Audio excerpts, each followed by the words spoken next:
Nabi Muhammad SAW. Perkenalkan, saya Rizda Kamina selaku moderator sekaligus presentator. Ada teman saya. Nama saya Bagus Fairuz sebagai presentator. Saya Sabila sebagai presentator. Saya Cia Bizara sendiri sebagai presentator. Di sini kami akan menjelaskan terkait sulasi mujarot bab ke-1 sampai bab ke-3. Di sini saya akan mengenalkan dulu. Kelompok kami menjelaskan terkait sulasi mujarot bab ke-1 dan bab ke-3. Sulasi itu artinya fi'il bangsa 3 dan mujarot yang kosong dari huruf penambah. Jadi, sulasi mujarot adalah fi'il bangsa 3 yang kosong dari huruf penambah. Nah, selanjutnya perbedaan antara nahwu dan sorof. Nah, kan pas semester 1 kita udah tahu nih tentang nahwu. Nahwu itu kan perubahan akhir kata atau perubahan i'rabnya. Nah, kalau di semester 2 ini kita belajar tentang sorof. Sorof itu adalah al-ilmu bi usuli yurafu bihi awwalu abniyatil kalimati allati laisat bi i'rabi wala bihi. Jadi perubahan struktur atau keadaan bangunan kata, perubahan kata internal dan bukan dari perubahan i'rabnya atau akhir katanya, dan juga bukan bina. Nah, jadi kalau misalnya nahwu itu kan perubahannya itu ada di harokat akhir ya, harokat akhirnya aja, atau enggak dari perubahan struktur kata akhirnya.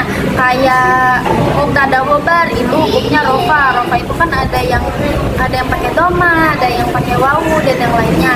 Nah, kalau misalnya sorof itu dia menjelaskan struktur katanya, yang awalnya itu katanya artinya sedang melakukan.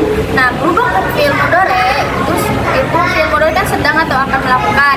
Nah, kalau misalnya fi'il madhi itu kan telah melakukan. Nah, berubah dari telah melakukan ke sedang melakukan ke fi'il mudhari mengikuti cetakannya dengan huruf mudhari kayak gitu. Jadi sulasi bukan berarti yang suruh itu ya-nya dari tambahan dari jadi rubai, bukan, tapi sulasi, tetap sulasi karena ya-nya itu termasuk ke dalam huruf mudhari. Huruf mudhari itu ada 4, yang pertama a, yang kedua nun, yang ketiga ya, yang keempat ta, atau yang disingkat menjadi anita, seperti itu. Nah, sorof dan nahwu sudah tahu ya teman-teman perbedaannya seperti yang telah dijelaskan pada saat di kelas. Kalau sorof tentang berubah struktur kata yang mengikuti wazannya dan mauzun mengikuti wazan. Kalau misalnya nahwu itu berubahnya akhir kata atau i'rabnya. Selanjutnya menganalisis tentang tasrif. Apa sih itu tasrif? Tasrif itu menurut lugat adalah at-taghyiru. At-taghyiru artinya berubah-ubah. Dan kalau menurut istilah yaitu tahwilul asli wahidin ila silati mukhtalifati lima'ani maksudatin la tahsulu ila biha. Itu diambil dari kitab Kelani, yang artinya mengubah satu kata, suatu asal kata menjadi berbagai contoh bentuk yang berbentuk untuk yang berbeda-beda untuk menghasilkan makna spesifik yang tidak bisa diperoleh tanpa perubahan tersebut. Jadi ngambilnya itu sesuai dengan, nah kan ini kan tadi sulasi mujarot bab 1 sampai bab 3 kan. Nah, di situ sudah ada rentetannya atau sudah ada cetakannya. Nah, nanti kita tinggal masukin aja nih 3 huruf ini sesuai mengikuti fa, ain, lam fiilnya saja. Seperti contohnya sulasi mujarot bab pertama menjelaskan tentang fatahin fiil madinya, domain fiil mudhari'nya. Nah, yang awalnya fa'ala yaqulu dimasukkan menjadi wazan mauzun nasora yang suruh. Naknya fa fiil, so-nya ain fiil, ro-nya lam fiil menjadi nasoro yang suruh mengikuti yaf'ulu. Yaf'u-nya itu ain fiil mengikuti, kalau misalnya nasoro pakainya berarti naknya fa fiil, so-nya ain fiil, ro-nya itu lam fiil, so-nya menjadi ain fiil. Nah, so-nya di doma. Jadi yang tadinya yaf'ulu menjadi yansuru.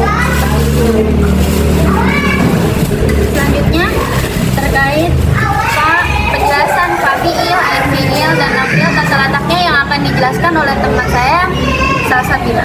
Sistem cetakan kata, wazan dan mauzun.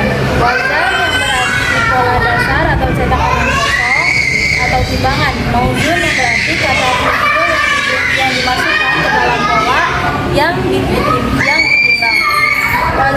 contohnya kayak fa, ain dan lam. Dan mauzun contohnya ya, ain dan lam fi'il. Kalau wazan nih contoh kalimatnya itu berupa kataba. Kalau mauzunnya ya huruf. Parameter sistem sulasi mujarad.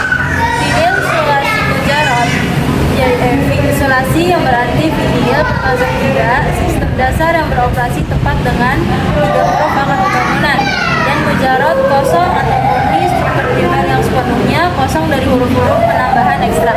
Jadi fi'il sulasi mujarad itu fi'il yang terdiri dari 3 huruf yang kosong dari huruf tambahan. Jadi dia nggak ada huruf tambahan sama sekali.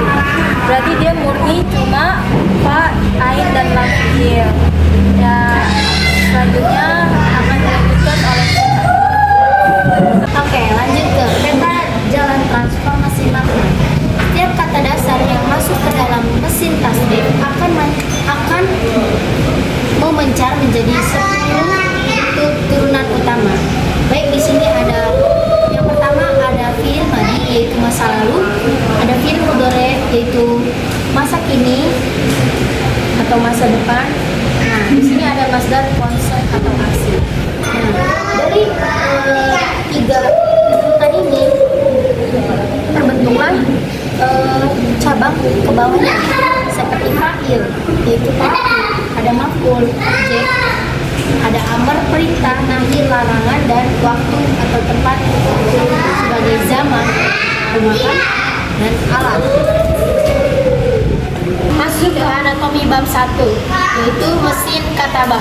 Nah, di sini cirinya itu fathah ain fiilnya dan doma ain fiil mudhari'nya. Nah, fathah ain fiil madinya, doma ain fiil mudhari'nya.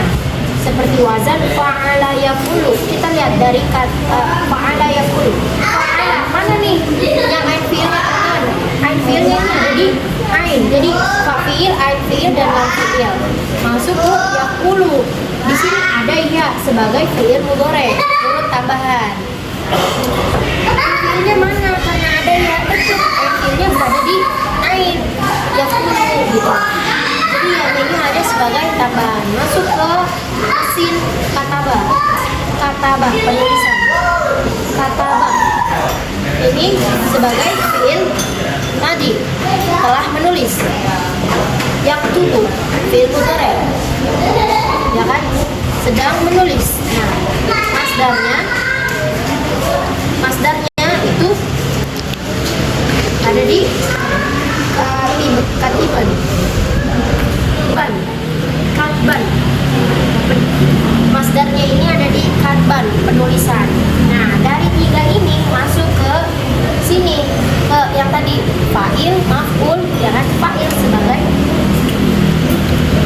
objek yaitu penulis. Katabah penulis. Katabah yaktubu katban wa maktaban fa wa katibun wa daka maktubun. Maktabun guys. Selanjutnya dilanjutkan oleh akan diteruskan oleh Balkis Jonathan Virus. Di sini saya akan melanjutkan menjelaskan sulasi mujarad bab kedua dan bab ketiga. Di bab kedua ini ciri-ciri utamanya itu fathah ain fiil madinya, kasroh ain fiil mudhari'nya, yang dimana wazannya itu fa'ala yaf'ilu. Masuk di wazan yang kelompok saya kasih adalah kotoa. Ayo sama-sama ya kita mentasrif. Kotoa yang tinggu qot'an wa maqta'an fahuwa qati'un wa zaka maqtu'un itti'la taqti' maqti'un miqta'un gitu. Lanjut ya teman-teman.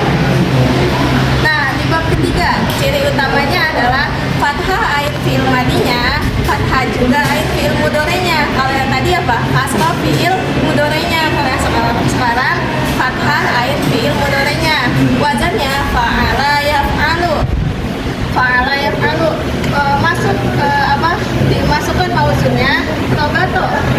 Ayo sama-sama lagi ya kita tasrif robato ya. Robato yarbatu. Ayo sama-sama kita mentasrif ya. Robato yarbatu, robaton wa mataton, wa robitun, wa zaka marbutun, irbaklah tarbat marbatun, marbatun mirbatun. Yeay.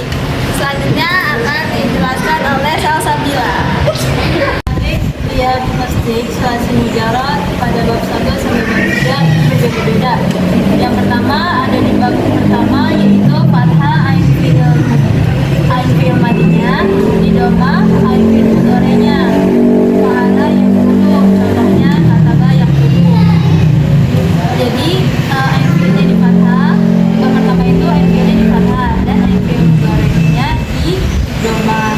Kalau bab kedua fathah ain fi'il madinya, ain fi'il mudhari'nya. Fa'ala yakunu, contohnya fa'ala yakunu. Jadi dia itu bab kedua di fathah ain fi'il madinya dan di kasrah ain fi'il mudhari'nya. Baru untuk bab ketiga fathah ain fi'il madi dan mudhari'nya. Fa'ala yakunu, contohnya robato yarbatu. Nah yang ini sama-sama di fathah ain fi'il madi dan fi'il mudhari'nya. Perubahan dari fi'il madi menuju ke fi'il mudhari itu tergantung pada harokat ain fi'ilnya. Nah, terus karena itu ain fi'il ini bisa menjadi sebagai pusat kendali dalam perubahan kata. Nah, kesimpulannya perpindahan mesin dari masa lalu ke masa kini itu tergantung sepenuhnya pada poros ain fi'il. Kalau kita menguasai materi ini, kita akan mengerti arah kemana harokat itu tertuju. Jadi porosnya itu tergantung kepada ain fi'ilnya. Gitu. Terima kasih. Baik teman-teman, di sini saya akan menjelaskan kesimpulan yang tadi telah saya dan teman-teman saya paparkan. Di sini kesimpulannya terkait dengan sorof dengan tasrif. Sorof itu kan ilmunya ya. Ilmu di sini tertulis ilmu struktur katanya, ilmu dari struktur katanya. Nah, kalau tasrif itu adalah proses perubahan dari satu kata ke kata-kata yang lain. Kalau misalnya perbedaannya sorof dengan nahwu, kalau sorof itu kan menjelaskan tentang perubahan struktur kata. Nah, kalau nahwu itu perubahan i'rabnya atau akhir katanya. Seperti itu. Jadi beda ya antara sorof dan nahwu, antara sorof dengan tasrif. Istilahnya kalau misalnya sorof itu dia tentang ilmunya. Nah, kalau misalnya tasrif itu adalah perubahan strukturnya. Jadi cara atau proses perubahannya itu melalui tasrif. Nah, tasrif ini kan ada tasrif lughawi dan ada tasrif istilahi. Nah, selanjutnya antara fafi'il, ain fi'il dan lam fi'il. Fafi'il itu dia kan ini ngebahas tentang sulasi mujarot. Sulasi itu artinya fi'il bangsa 3 dan mujarot artinya tidak ada kata tambahan atau tidak ada huruf tambahan ya teman-teman. Nah, fa'ala, fafi'il, ain fi'il dan lam fi'il dimasukkan ke dalam wazan mauzun nasoro. Nah-nya itu itu fafi'il, so itu ain fi'il, ro itu lam fi'il. Nah, kalau kataba, ka-nya fafi'il, ta-nya ain fi'il, ba-nya lam fi'il. Nah, selanjutnya adalah apa sih wazan itu dan mauzun? Kesimpulannya, wazan itu adalah timbangan dan mauzun adalah yang ditimbang. Wazan itu menjadi istilah kalau misalnya kita mencetak nih. Nah, wazan itu cetakannya, mauzun itu yang dicetak gitu. Kalau misalnya ketika kita mencetak sesuatu kan harus sesuai dengan cetakannya. Nah, itu yang disebut dengan tasrif. Nah, cetakannya itu, cetakan dan hasil cetakannya itu disebut dengan tasrif. Selanjutnya antara sulasi mujarad bab 1, 2, dan 3 seperti yang tadi teman-teman saya telah jelaskan. Sulasi mujarad bab pertama itu menjelaskan tentang atau strukturnya itu fatah ain fi'il madinya, domah ain fi'il mudhari'nya, fa'ala yaf'ulu, masuk ke wazan kataba yaktubu. Nah, selanjutnya adalah sulasi mujarad bab kedua, yaitu fatah ain fi'il madinya, kasrah ain fi'il mudhari'nya. Asal wazannya atau cetakannya itu fa'ala yaf'ulu, mauzunnya itu kalau di sini. Nah, kalau di sini wazannya itu adalah kotoa yakfi'u. Nah, kalau misalnya di tasrif yang biasa kita temui itu memakainya doroba yadribu. Itu doroba, do-nya fa fi'il, ro-nya ain fi'il, ba-nya itu lam fi'il. Doroba yadribu. Nah, yang tadi Cinta sampaikan itu adalah perubahan dari masa yang telah lampau ke masa yang akan datang.